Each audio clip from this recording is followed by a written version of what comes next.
Muy bien, pues buenas noches. Es un gusto saludarlos a todos. Espero que hayan pasado una feliz Navidad, feliz Año Nuevo.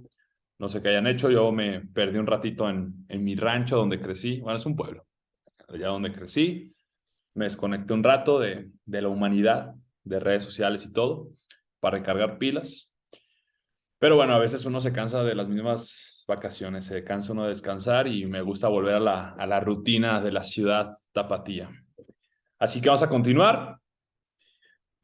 Honestamente, este capítulo que vamos a ver hoy, creo que es el más difícil para mí. Bien dicen que para saber si comprendiste algo bien, tienes que saber explicarlo. Espero poder hacerlo. Tuve que releer el capítulo varias veces. El libro lo explica muy bien, lo deja muy claro. El reto es yo poder explicarlo porque pues todos los capítulos trato de sintetizarlo lo más que pueda, pero bueno, espero poder explicar un poco. Pero es un capítulo sumamente interesante. Voy a compartir pantalla.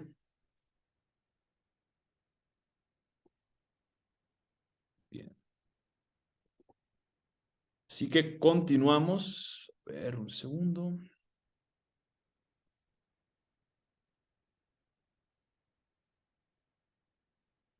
Vamos a continuar con este.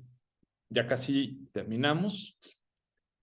En este caso, el versículo que vamos a utilizar es dejadlos. Son ciegos guías de ciegos. Y si el ciego guiare al ciego, ambos caerán en el hoyo. Mateo 15:14. Me equivoco aquí, es Mateo 15:14.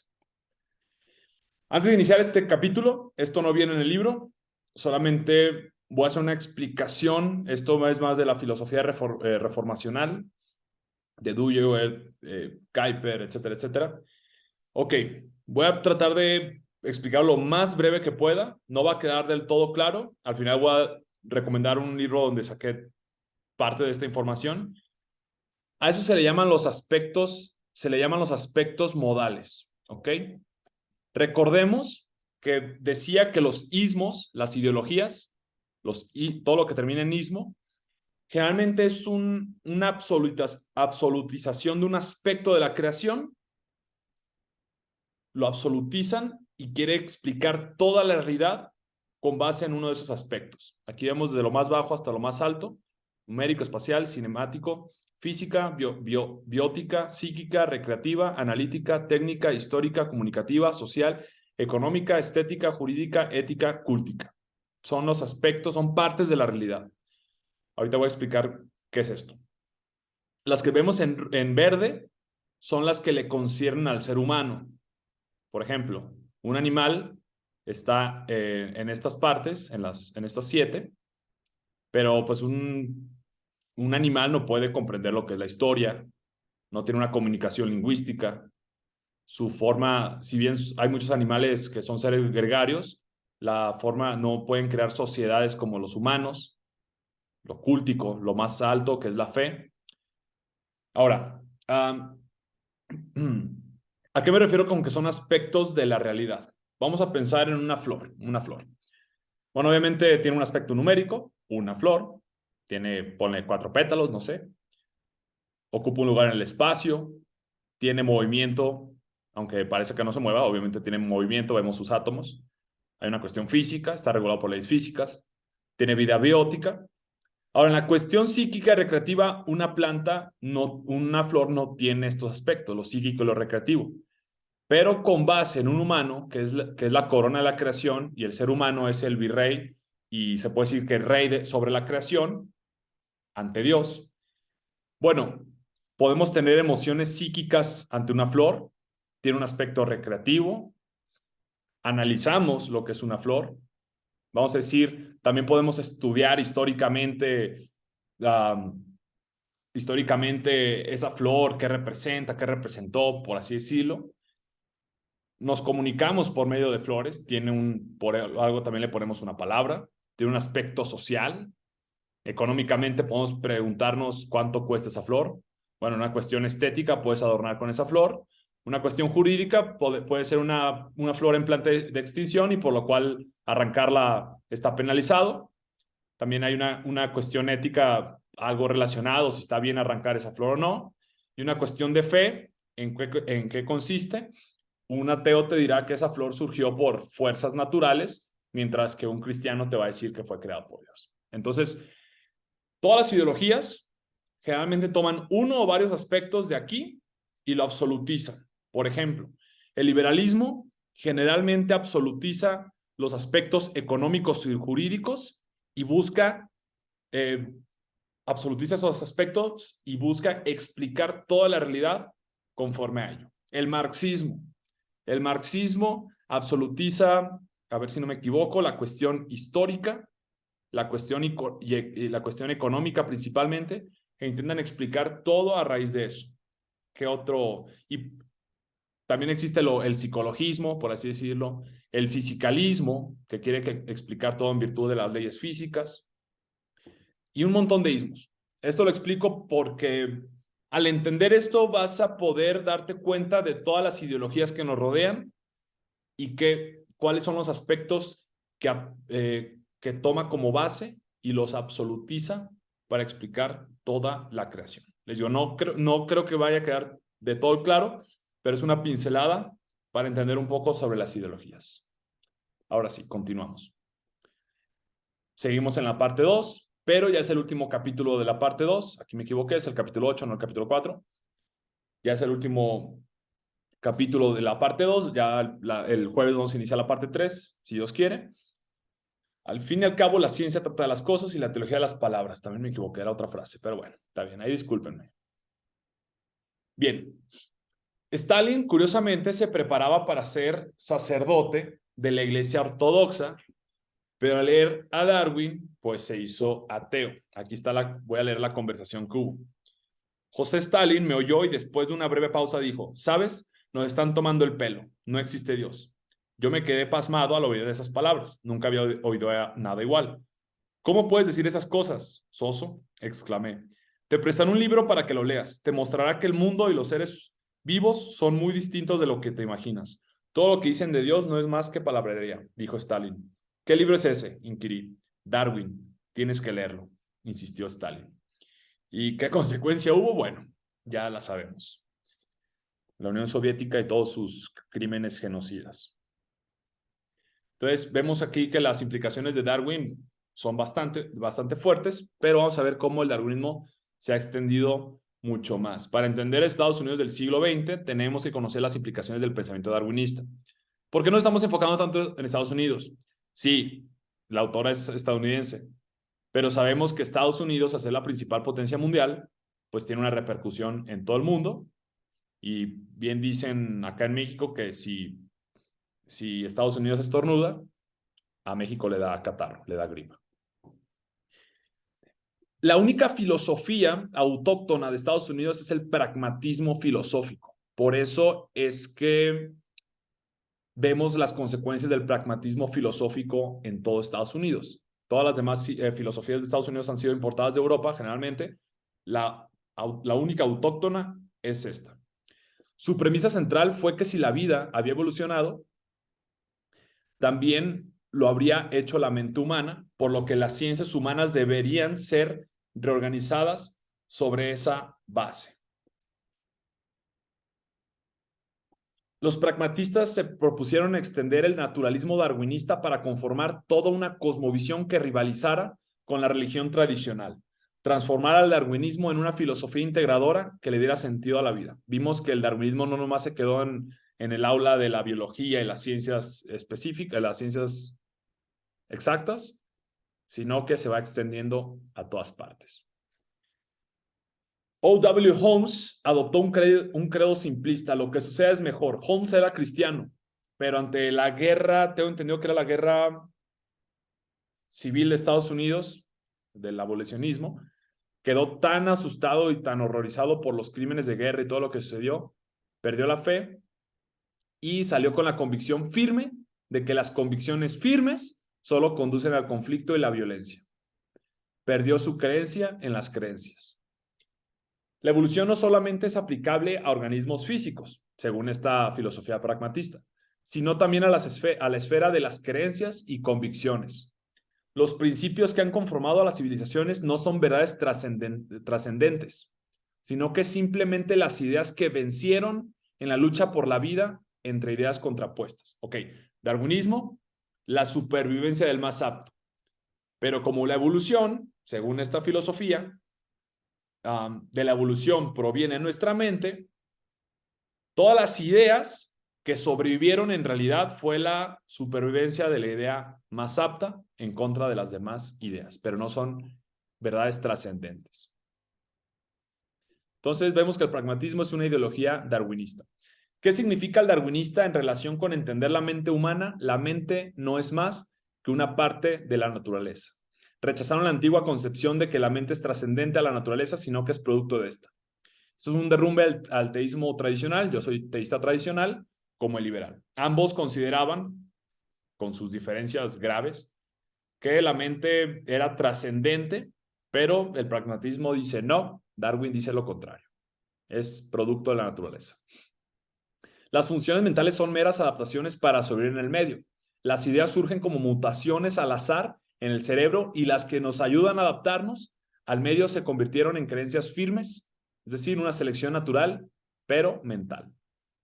No decidimos si un instrumento es bueno comparándolo con un ideal trascendente y eterno. En este caso, decidimos que es bueno si es útil para adaptarnos en el medio. En la psicología, mi carrera, en el siglo XIX se pasó de la introspección, análisis de la conciencia, como el psicoanálisis, al conductismo, comportamiento externo. Pongo la foto de Skinner porque fue de los más fuertes conductistas.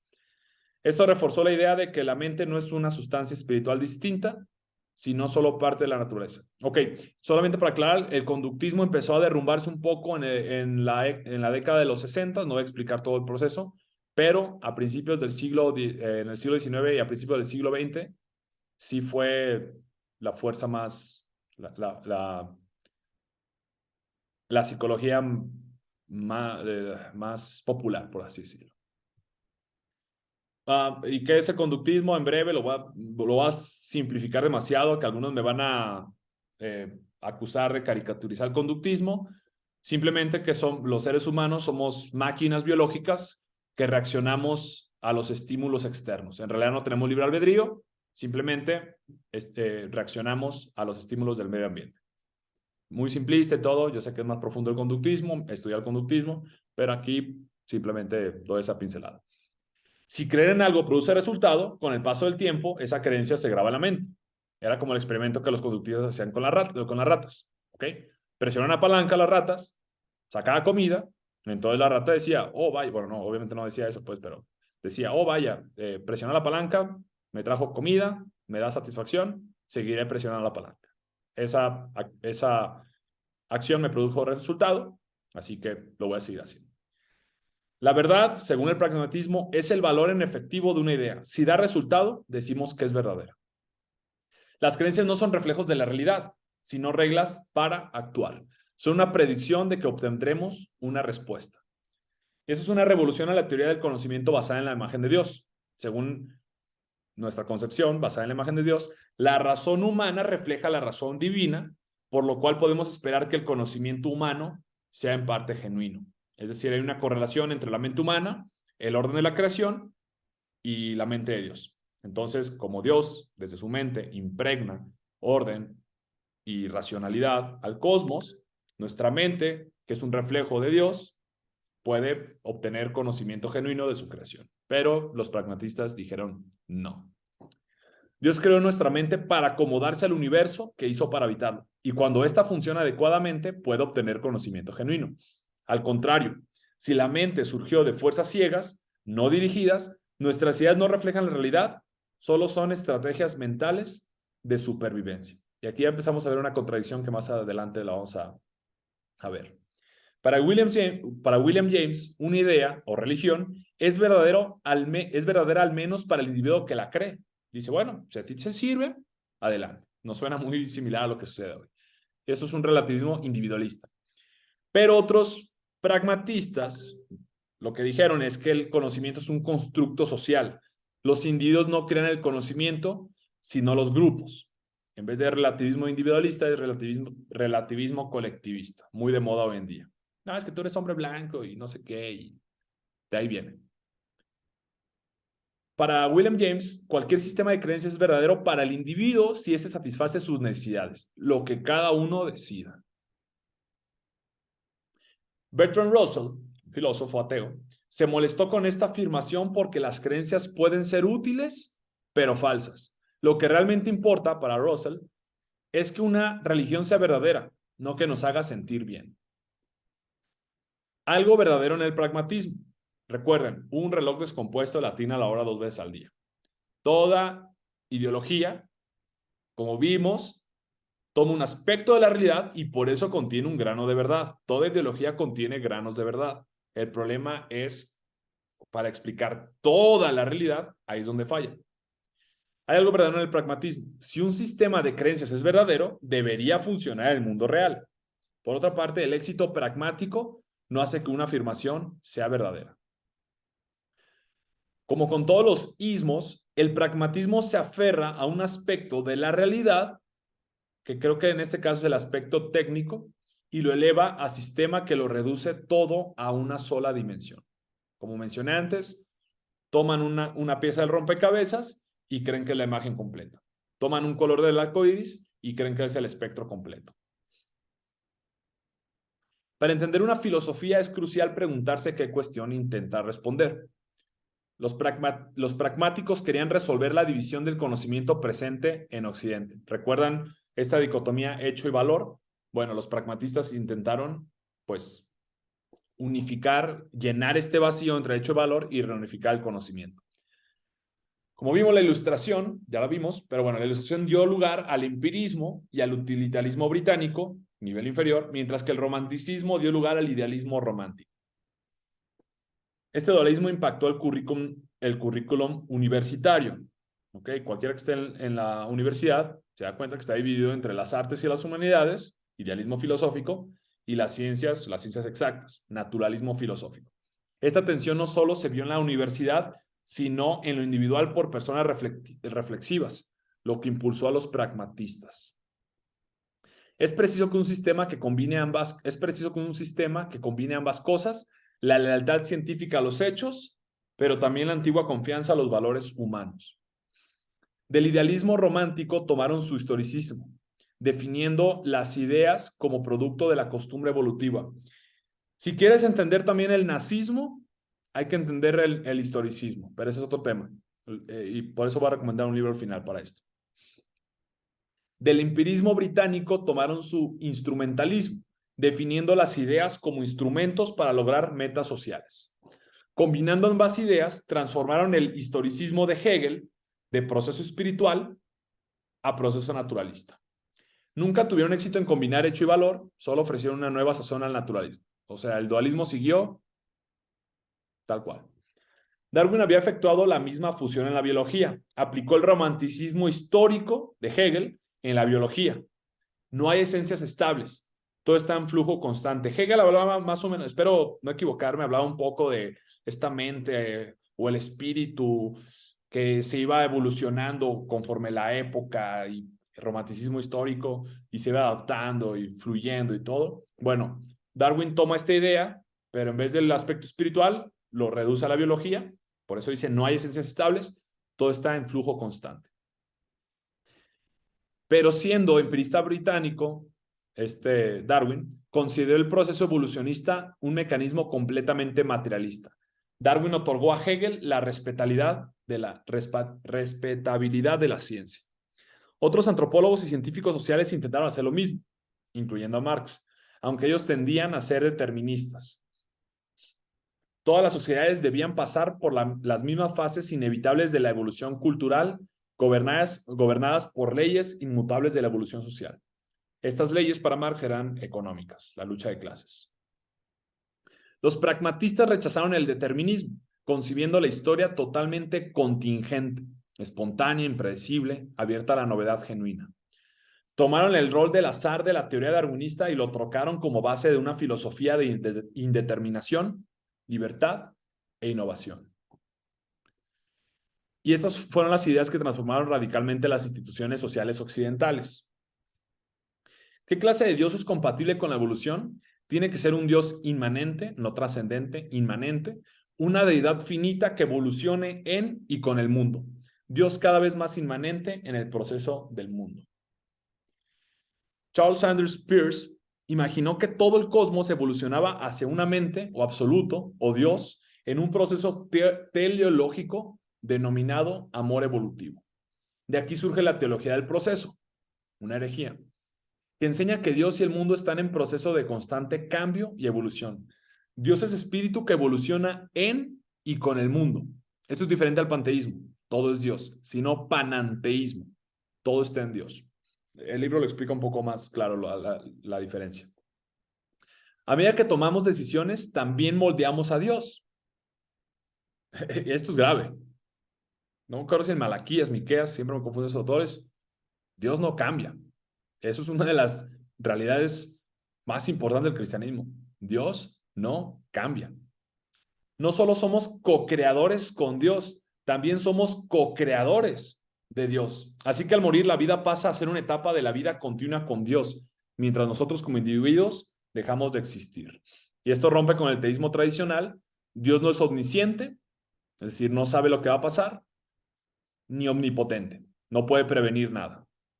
Él solo evoluciona con el mundo en el devenir de la historia. De aquí surge el teísmo abierto. El teísmo abierto indica que si el ser humano es libre, pero Dios conoce todo en el futuro, entonces el ser humano no es libre, por lo cual Dios no tiene que conocer el futuro para que el humano sea libre. Entonces Dios no sabe lo que va a pasar, según el teísmo abierto. De aquí surge el pragmatismo legal. Les digo, el darwinismo se extiende a todas las áreas. La ley es solamente producto de la supervivencia del más fuerte entre grupos con intereses encontrados. Holmes hijo, tomó ideas de la Escuela Histórica de Jurisprudencia, del idealismo alemán, y las entretejió con ideas de la Escuela Analítica de Jurisprudencia, el empirismo británico.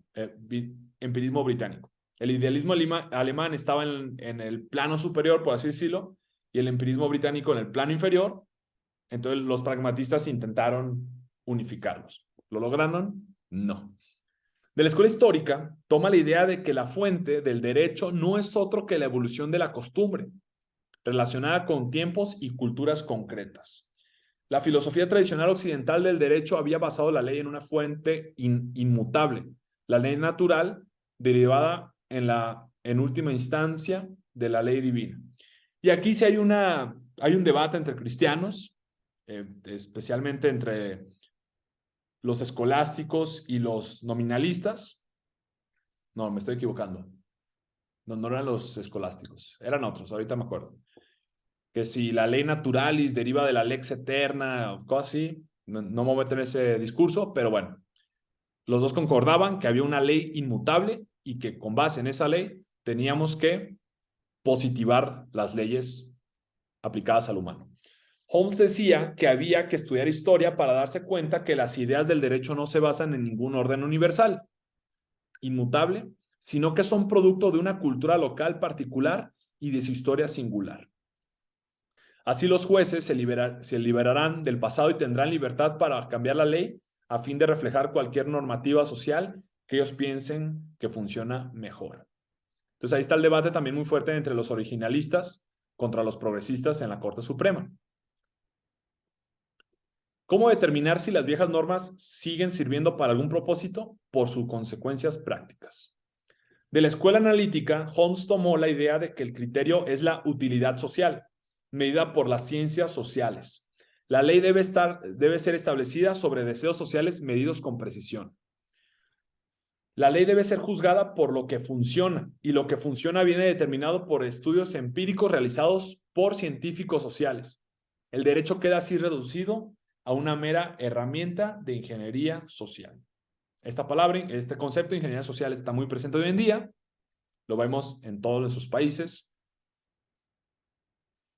La justificación de cualquier ley dada no es que represente un principio eterno, como la justicia, sino que ayuda a sacar a la luz cualquier fin social deseado. En la práctica, esto significa un fin social que el juez desea. Holmes admite que además de interpretar la ley, los jueces también la promulgan. El caso Roe versus Wade tuvo un fin pragmatista. Según los científicos sociales, hay sobrepoblación y que la pobreza y todo, entonces hay que poner el aborto para evitar la sobrepoblación. Este pragmatismo legal también moldeará las cuestiones de la bioética, que es un tema muy interesante. John Dewey, en el caso de la educación, fue quien más influenció en la educación del siglo XX, también un pragmatista. Pasó de ser cristiano, de ahí a la teología del proceso, después al evangelio social, marxismo disfrazado de cristianismo, y finalmente el naturalismo fue su religión. Ofreció un naturalismo redentor, cultivar una devoción religiosa a ideales sociales, pero dicen que no son religiosos. Esto era coherente con su creencia de que solo somos organismos biológicos que tratan de controlar el medio mediante la investigación científica. Estas ideas pasaron a ser la base de su filosofía educativa. Los maestros tenían que plantear problemas y dejar que los alumnos elaboraran sus propias respuestas basadas en lo que da mejores resultados. Una especie de adaptación mental al medio. Las respuestas son meramente pragmáticas y relativas. Hoy en día enseñan que los valores son igualmente válidos. Cualquier valor que el alumno escoja es estimado aceptable, concuerde o no con normas morales establecidas. ¿Les suena lo que sucede hoy esto? No, pues es que lo que es verdad para ti puede que no sea verdad para mí. Lo que es bueno para ti puede que no sea bueno para mí. Y estamos completamente ensimismados. Mi generación y las generaciones que vienen, además potencializado por las redes sociales, nos sentimos dioses. O sea, nosotros forjamos nuestra identidad, nuestros valores, nuestras creencias. Cada individuo tiene que tomar decisiones autónomas y determinar sus valores estrictamente por sí mismos. ¿Se acuerdan de la tentación de Satanás ante Adán y Eva? Serán como dioses. No hay nada nuevo bajo el sol. La asunción subyacente de este enfoque es el naturalismo filosófico. Un enfoque naturalista de la ética no reconoce ninguna norma estándar, de modo que el único patrón disponible es cualquier cosa que el individuo valore. Peligroso. Primero, clarificamos lo que valoramos y después sopesamos varios cursos de acción para decidir cuál nos guiará a lo que valoramos. Este primer paso no es tan sencillo, clarifica Dewey, porque nuestra experiencia está distorsionada por dogmas religiosos y morales, de modo que hay que desembrollar nuestros pensamientos y sentimientos de dogmas morales preexistentes para poder clarificar lo que realmente queremos. Y créanme que esto sucede muchísimo en la universidad. Yo lo vi completamente. Los maestros deben sacudir a los alumnos de su marco moral preexistente. O sea, lo que te enseñan tus papás, tu iglesia, todo. No, bye.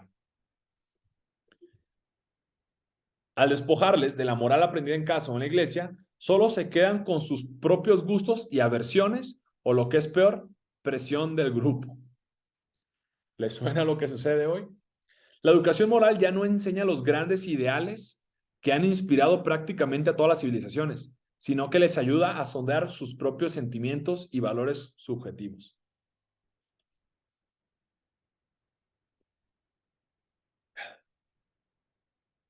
Y fíjense que hubo un experto en educación, no recuerdo bien, que pregunta, hace una pregunta al público. ¿Qué prefieren? ¿Un modelo educativo donde se enseñan los grandes ideales y valores y virtudes que han inspirado toda la civilización? ¿O prefieren que enseñemos esta cuestión pragmática, relativista y todo? Curiosamente, ¿qué creen que responden los papás? Prefieren el primer modelo. ¿Y qué prefieren los maestros? El segundo modelo.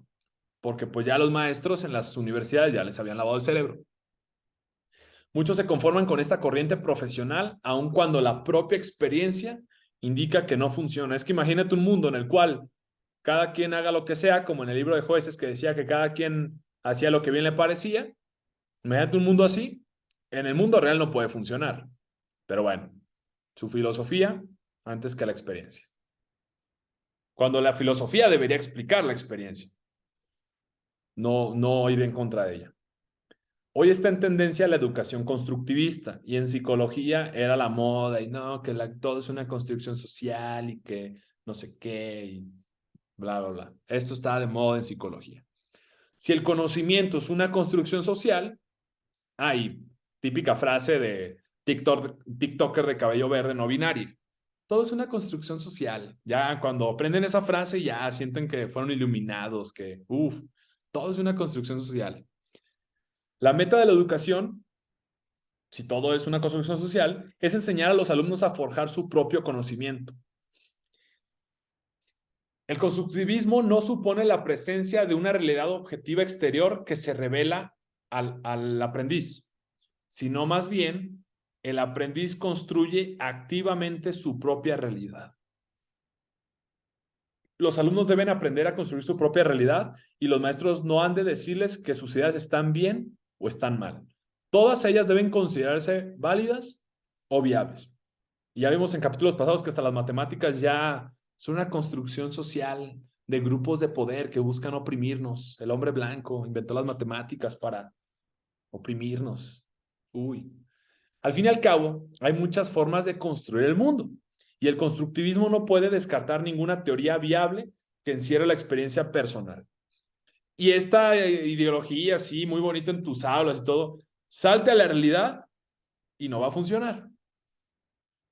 Inclusive deben los alumnos haber desarrollado un profundo sentido para reconstruir la historia. Lo voy a repetir. Tenemos que desarrollar un profundo sentido para reconstruir la historia. 1984. Saludos, Orwell. Muchas teorías no están inspiradas por la experiencia, sino que son aplicaciones de una filosofía. Por ejemplo, el constructivismo no surge de la experiencia, es una aplicación de la epistemología evolucionista de John Dewey. El constructivismo se basa en la suposición que no somos más que organismos que se adaptan al medio, de modo que la única comprobación de una idea es que funcione. Muchos maestros cristianos han abrazado sin saberlo el posmodernismo, que reduce toda una construcción social. Y siguen diciendo que son cristianos porque apartan su religión a una esfera completamente privada. Pero en lo público absorbieron el posmodernismo. El filósofo posmodernista Richard Rorty, quien se considera un neopragmatista, él bien decía que el pragmatismo, al final de cuentas, es posmodernismo. Explica que las consecuencias lógicas del pragmatismo de Dewey son muy similares a las del posmodernismo de Derrida, Heidegger y Foucault. El imbañable pedófilo comunista de Foucault. Yo en mi clase de feminismo 101 y todo, dije, ese vato es pedófilo y comunista y todo eso. No, como si, así, neta, como si hubiera llegado a una iglesia católica y hubiera tirado el altar. Así se ponían mis maestros, de que no, ¿cómo que Foucault, Dios Foucault? Yo decía, era un pervertido, era un pedófilo. Vean la historia, pero eso sí no te lo decían los maestros. ¿Por qué lo ocultaban? No, pero es que ya la pedofilia es una construcción social y que no sé qué. Y así como no pueden contestar que es una mujer, al rato van a decir que es un niño. Las diferentes culturas han dicho que un niño deja de ser niño a los 15, otras que a los 12, otras que a los 18. Todo es una construcción social. El eslogan clave para el posmodernismo es: la verdad se hace, no se descubre. La verdad no está ahí, no es objetiva, no espera ser descubierta. Las creencias son solamente construcciones humanas. Esto también me recuerda a Jean-Paul Sartre, que mencionaba que la existencia precede a la esencia. Es decir, no hay una esencia tangible, que cuando existimos nosotros somos libres para forjar nuestra esencia. La verdad se hace, no se descubre. También me recuerda a ¿cómo se llama esta pedófila también comunista? Simone de Beauvoir. La mujer no nace, se hace. También las feministas con esa frase, la mujer no nace, se hace, ya sentían iluminadas y Simone de Beauvoir, te amo, pedófila comunista. Rorty asegura que aceptamos las ideas cuando merecen la pena, cuando hallamos que son provechosas. Siguiendo la línea darwinista, las ideas surgen por variaciones al azar en el cerebro, lo mismo que las variaciones de Darwin en la naturaleza. La razón por la cual hay ideas que han exhibido poder de permanencia no es porque reflejen la realidad, sino que ayudan a la gente a organizar su experiencia y salir adelante en su lucha por la existencia. Más o menos algo que mencionaba, no recuerdo si bañaba de Freud o algo así, que no, que la religión, no creo si Marx o Freud, no, que la religión en realidad es una creencia para afrontarnos a la incertidumbre de la muerte y no sé qué tantas cosas. El posmodernismo rechaza la noción de objetividad, pero paradójicamente considera al darwinismo como verdad incuestionable, ya que a menos de que el darwinismo sea verdadero, no hay razón para aceptar el posmodernismo. Según ellos, el lenguaje evolucionó para controlar el medio, incluyendo a las personas. Por eso también vemos mucho de la ingeniería lingüística, muy interesante. Si las ideas y las creencias no son verdaderas, si solo son útiles para controlar el medio, esto es aplicable a la propia idea de posmodernismo. Por tanto, la evolución darwinista es autorrefutable. O sea, se suben un árbol a una rama, quieren cortar la rama para tumbar el árbol, pero se terminan cayendo ellos mismos. O sea, cuando dicen, no, es que todo es una construcción social, digo, y esa frase que me acabas de decir, que todo es una construcción social, ¿también es una construcción social? Sí, entonces es falsa. O no tengo que aceptarla como verdadera. Porque es tu mera construcción ahí de poder y que el hombre blanco y privilegiado y no sé qué tantas cosas ya son de manual. Ponlos a pensar y colapsan. Por eso no soy progre. La relación simbiótica entre los dos niveles. Aquí vemos que intentaron unificar estos dos campos, pero al final de cuentas sigue el dualismo. En el campo superior está el neopragmatismo. Verdad es lo que funciona. Naturalismo, la mente evolucionó por selección natural. Aquí no la contracción. ¿Ok? ¿Verdad? La verdad es simplemente lo que funciona. Pero también dicen, pero es verdad, absolutamente verdadero, que la mente evolucionó por la selección natural. Muchos no pueden tomar al posmodernismo y sus importantes repercusiones en serio, por lo cual se lo quitan de encima, pero sin darse cuenta cargan con las mismas premisas que dieron lugar a estas. Ponte a pensar las conclusiones tales del posmodernismo y la gente no se las puede tomar en serio cuando se topan con la experiencia propia. Pero se dicen posmodernistas sin darse cuenta que cargan con las mismas premisas que dieron lugar a estas. Se dicen darwinistas, pero no quieren llegar a las conclusiones que sus premisas lógicamente tienen que llegar. Algo que había explicado antes. Por tanto, un método apologético es empujar a la gente a asumir las conclusiones lógicas de sus propias premisas. Empujarlos a que lleguen a esas conclusiones y decir, ¿verdaderamente quieres ser darwinista? ¿Vas a vivir como un darwinista? Sélo un darwinista serio. Vas a terminar en la cárcel. Tal cual. ¿Verdaderamente quieres ser un posmodernista? Ok. Entonces, ¿por qué te fijas a los dos lados antes de cruzar la calle? Si no hay verdades objetivas, ¿por qué no te avientas de un quinto piso? Al final de cuentas, la gravedad es una construcción social de Newton, un hombre blanco europeo, para oprimir a los que queremos volar libremente. El hecho de que la mayoría de los que abrazan el naturalismo no son escépticos postmodernos significa que no están de acuerdo con las consecuencias de sus propias premisas, lo cual es buena razón para reconsiderarlas. Es decir, si un naturalista no es postmodernista, está siendo ilógico en sí mismo. El problema que encierra el pragmatismo es que no funciona. ¿Quién quiere confiar en gente que piensa que la única verdad es que debemos emplear los medios más eficaces para obtener cualquier cosa que queramos? Philip Johnson. La única medida que ofrece para evaluar una idea es que funcione, que logre cumplir deseos y objetivos sociales. Pero ¿cómo sabremos si esos mismos objetivos son buenos o malos, rectos o equivocados? Volvemos al fin justifica los medios. En la práctica, conduce a respaldar cualquier tipo de valor que una sociedad concreta quiera abrazar. Nazismo. O peor, cualquier cosa que los poderosos deseen. Siglo XXI. En resumidas cuentas, una norma basada en lo que los pragmatistas llamaron deseos sociales resulta ser una norma en la que los más poderosos acaban dominando. Es decir, volvamos a la ley de los más fuertes, a la ley del más fuerte, el superhombre de Nietzsche.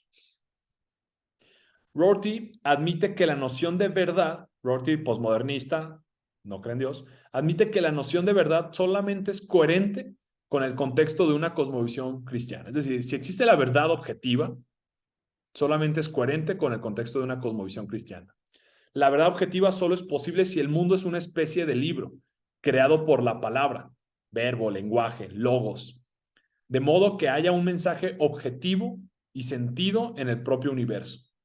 Algunos físicos consideran hoy que el mundo físico está conformado de información.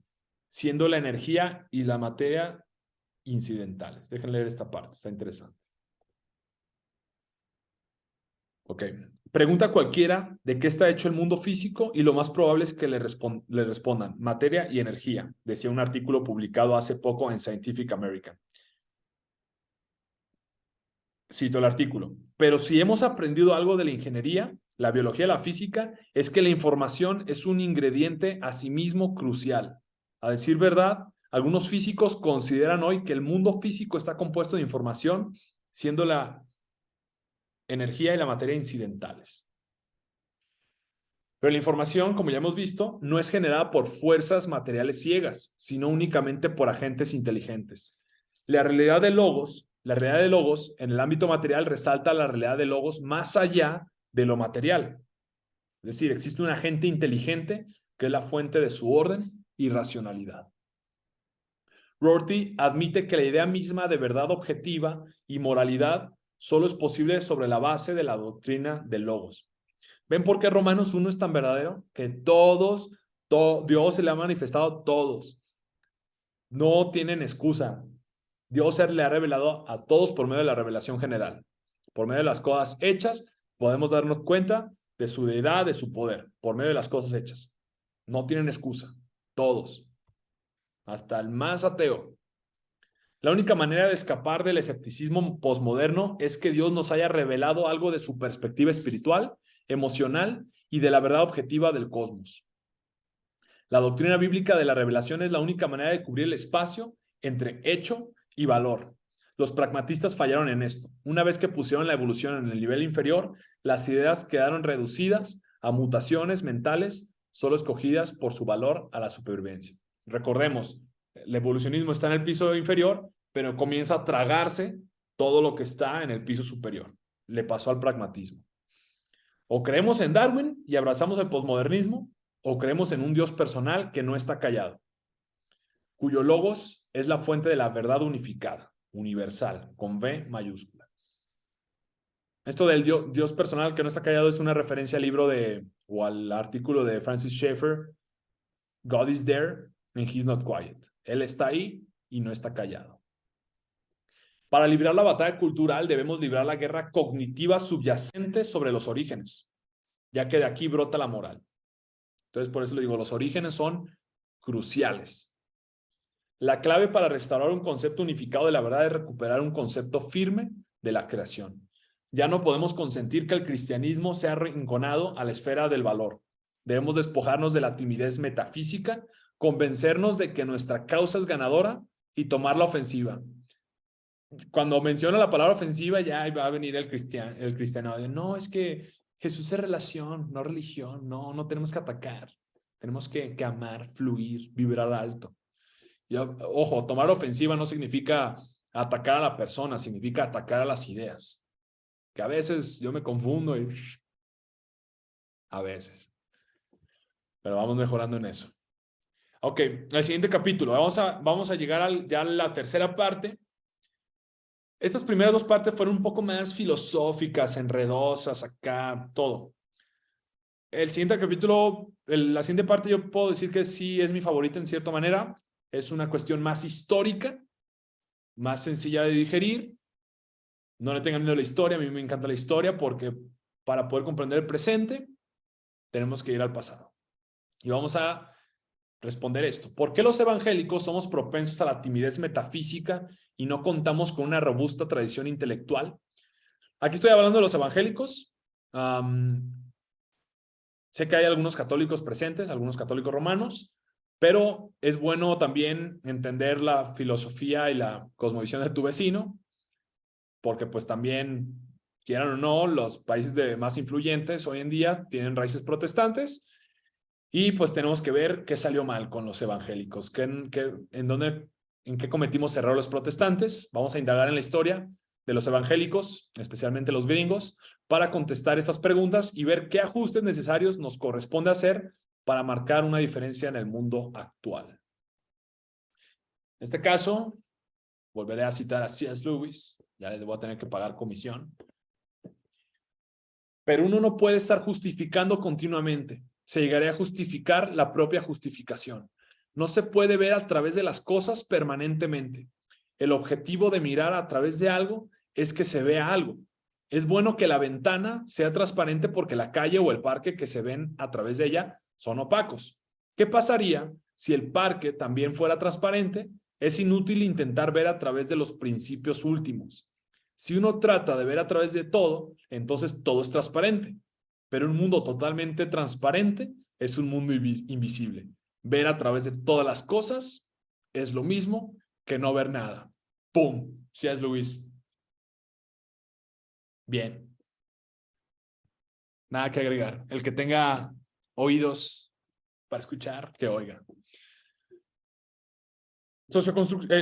Constructivismo. No, mira, es que no hay principios últimos. Podemos ver a través de todo. Todo es una construcción social. No hay nada firme, no hay nada infinito, no hay nada trascendente. Si uno trata de ver a través de todo, entonces todo es transparente. Pero un mundo totalmente transparente es un mundo invisible. Ver a través de todas las cosas es lo mismo que no ver nada. Ciegos que guían a ciegos. Y bien, en este caso el libro, no sé si ya lo recomendé, no estoy seguro, creo que no. Me desfasé por este periodo vacacional. Pero de los aspectos que hablé al principio, del jurídico, estético, psíquico, cinemático, todo eso, ese es un gran libro. Las raíces de la cultura occidental, las opciones pagana, secular y cristiano. Aquí en este libro, ya había recomendado antes el libro de Contornos de la filosofía cristiana. Si quieres entender este libro, tienes que leer el otro que te recomendé, el de Kalsbeck, el de Contornos de una filosofía cristiana, introducción al pensamiento de Duhigg. Yo intenté aventarme este libro así a secas. No, o sea, el primer capítulo ya, o sea, ya me había desfasado, ya parecía feminista leyendo un libro de biología. Entonces, sí te recomiendo leer antes ese otro libro, pero cuando leas este con base ya lo que leíste antes, en serio se te abren los ojos en muchas cosas, porque vamos a ver cuáles son los motivos religiosos base, los motores, y no le quiero llamar ideológicos, los motores, sí, religiosos, no sé, ahorita se me ocurre cómo explicarlo. ¿Cuáles son las bases o los fundamentos que han movido las sociedades en Occidente? Aquí nos van a explicar la filosofía griega, materia-forma, la postura católico-romana, naturaleza-gracia, que ya vimos antes, la postura protestante, creación, caída, redención, lo que hemos estado viendo, y la postura ilustrada, liberal, sí, de liberalismo se puede decir, ilustrado, que es naturaleza, libertad. Y con eso vas a entender, neta, qué le está pasando a Occidente hoy en día. Sí explica un poquito de un poco de las raíces de Oriente, pero se centra en Occidente y créanme, es un gran libro. No es un libro fácil, la vida no lo es, lamento decírselos, pero créanme, no tiene pérdida. Y ahorita estoy encantado con los teólogos holandeses. Ahorita estoy leyendo, de hecho, a un teólogo holandés, Wilhelmus à Brakel, y en serio que no tiene pierde. Pero bueno, he dicho.